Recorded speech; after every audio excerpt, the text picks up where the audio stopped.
احنا هنجيب الشوكولاته دي عادي، بس هنجيبها عشان ناكلها، عشان طعمها حلو، مش هنجيبها عشان مذاكره.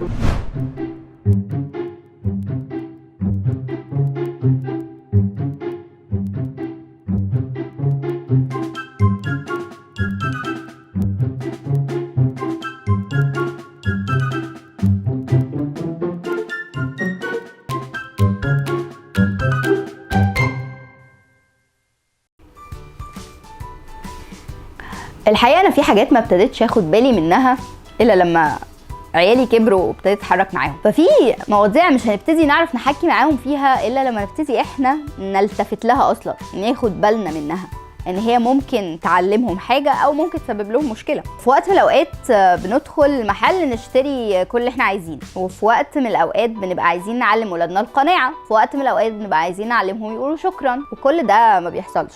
كل ده ما بيحصلش ليه؟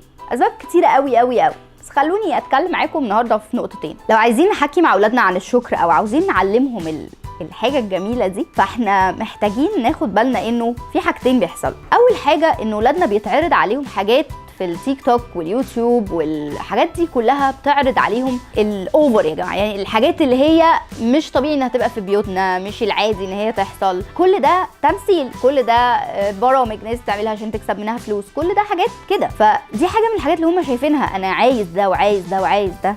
دي نقطة. النقطة التانية انه احنا احيانا كمان احنا بنعمل ده للأسف. احنا كل اللي احنا عايزينه بنجيبه، ده هو اللي عايزه بنجيبه له، ده اللي بيشاور عليه يكون مجاب، ده هو اللي على الحجر، ده كلام من هذا القبيل، ده هو اول طفل في العيلتين، ده انتي ما شفتيش ده كام حد بيدلعه، ده انتي مش عارفة مين بيعمل له ايه. تمام، جمل من هذا القبيل. فده بيوصلنا لنقطة انه it's too much، وطالما هي تو ماتش طعمها ضاع. يعني انتوا انا متاكده انكم مدركين الكلام اللي بقوله، مش بس في تربيتنا لعيالنا، اي حاجه بتضمنها خلاص بقت موجوده. فاهمين قصدي؟ ومن رحمه ربنا بينا في كل الاديان انه ادانا حاجه اسمها الصوم. الصوم ده حاجه بيكسر التشبع، بيكسر طول الوقت انت بتاخد، طول الوقت انت بتاخد، طول الوقت عندك اللي انت محتاجه، طول الوقت اللي نفسك فيه بتروح تجيبه. جزء الصوم بيكسر ده سيكا اذا احنا استخدمناه صح. عشان كده مهم قوي نعلم ولادنا ده من صغرهم، انه شكرا على الحاجات اللي موجوده ونشوفها ونبتدي نلاحظها، بس كمان انه احنا نبتدي نجيب على قد احتياجنا. مش كل اللي عايزه يبقى موجود، مش كل اللي عايزه يبقى موجود طول الوقت، مش فكره هو عنده او ما عندوش، مش فكره هو احنا معانا ولا معناش، مش بنفكر الناس هتقول علينا ايه او الناس مش هتقول علينا ايه لو احنا ما عملناش ده. بنفكر في مصلحه ابننا، بنفكر في نموه، في كبرانه، بنفكر في صحته النفسيه، بنفكر في يوم من الايام الحرب تقوم والدنيا ما تقعدش والدنيا كلها تتلخبط، هيعرف يعيش؟ ولا لو حته ضاقت عليه بعد ما هو اتعود على الوسع مش هيعرف يكمل؟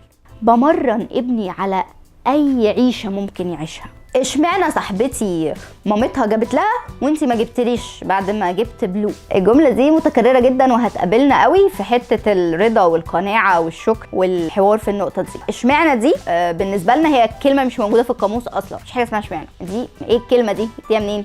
مش موجوده في بيتنا. كل بيت له قواعده، كل بيت له طرقه في التعبير عن محبه، كل بيت له مبادئه. دي جمله مهمه قوي نرد بيها على اولادنا، انه احنا عندنا هنا في البيت مش زي عند صاحبك في اي حاجه، حاجات كتيره قوي احنا مختلفين فيها، فدي كمان احنا مختلفين فيها عادي بجملت يعني. فمفيش فكره اشمعنى. الحاجه اللي عاوزين نجيبها هنجيبها، لينا اسبابنا، هم ليهم اسبابهم، دي حاجه تخصهم، احنا لينا اسبابنا برضو، دي حاجه تخصنا احنا. ده لاني انا بكبره من جوه، مش بس بسكن له مسكنات من بره، مش بس بشبع له احتياجات ماديه، لكن نفسيا بجتهد ان هو يكبر وينمو ويبقى ستيبل من جوه، مش بيربط ثباته ولا بيربط انه يذاكر ب5 جنيه ولا شوكولاتايه. احنا هنجيب الشوكولاتايه الحلوه الجميله دي، بس هنجيبها عشان ناكلها عشان طعمها حلو، مش هجيبها عشان هو ذاكر ولا خلص الليسون اللي عليه. احنا هندي الكادو دي، بس هنديها عشان عيد ميلاده، عشان كريسماس، عشان بنحبه. لو عايز تجيبها من غير مناسبه قول له انا حابب اعبر لك النهارده عن محبتي بالكادو دي. مش لازم نجيبها عشان هو ذاكر او خلص تاسكايه هي اوريدي عليه،